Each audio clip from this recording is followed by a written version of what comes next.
Impeachment still very much the top story tonight, especially as several key questions remain over how it might play out. And today, the woman of the hour, Vice President Sara Duterte, spoke up. Duterte says she's okay and has begun preparations for her impeachment trial. Her father, former President Rodrigo Duterte, could even be part of her defense team.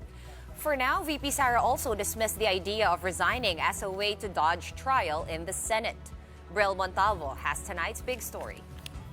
Mas masakit pa ang maiwanan ng boyfriend o girlfriend kesa ma-impeach ka ng House of Representatives.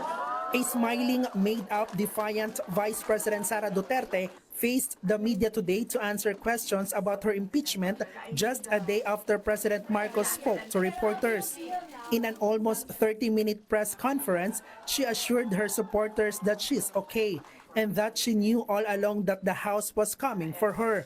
Duterte said her team has been preparing for an impeachment since November 2023, when the idea was first floated at the lower house by staunch critic, ACT Teachers Party List Representative Franz Castro.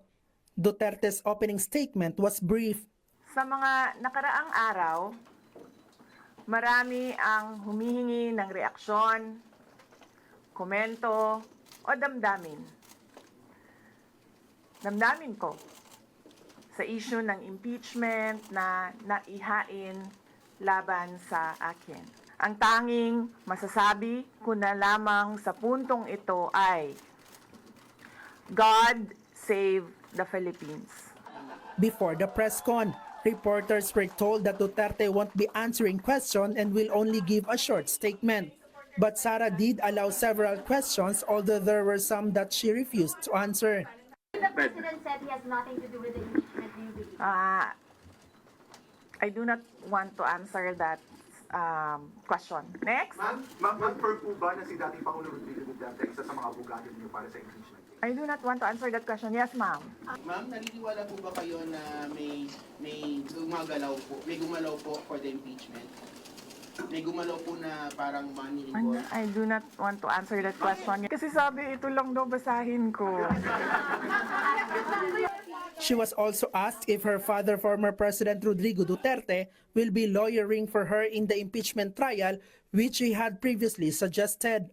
He is welcome. He is a lawyer. He can be part of the defense team. But because of his age and because of rigorous preparations in an impeachment case, baka sabihin ko sa kanya na wag na lang siyang mag-lead. VP Sara also shared her father's response to her House impeachment. His reply was a song. MacArthur's Park.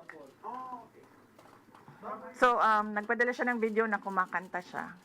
What set the fourth impeachment complaint apart from the other three was the allegation that Duterte had engaged in acts to destabilize the administration.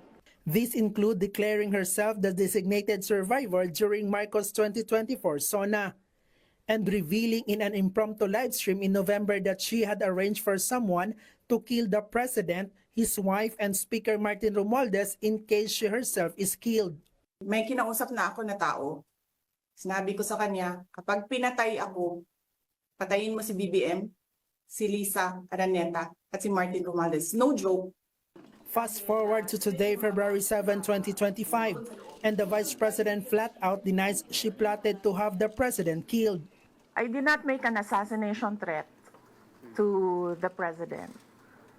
Sila lang nagsasabi niyan. Duterte was also asked if resignation is an option for her anytime between now and the impeachment trial. Wala pa tayo doon, ma'am.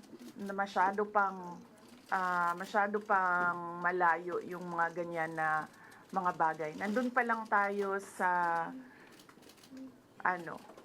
pagbabasa. Duterte also did not want to talk about who she thinks will side with her in the Senate and try to block the impeachment. Senator Amy Marcos, for one, has said she will fight for her friend until the end. Maybe we should ask. Maybe we should ask her first. Bakit niya i-block yung impeachment? Do I feel betrayed? Actually, ma'am, wala akong feelings. wala akong feelings about it. For News 5, I'm Bril Montalvo. We are One News.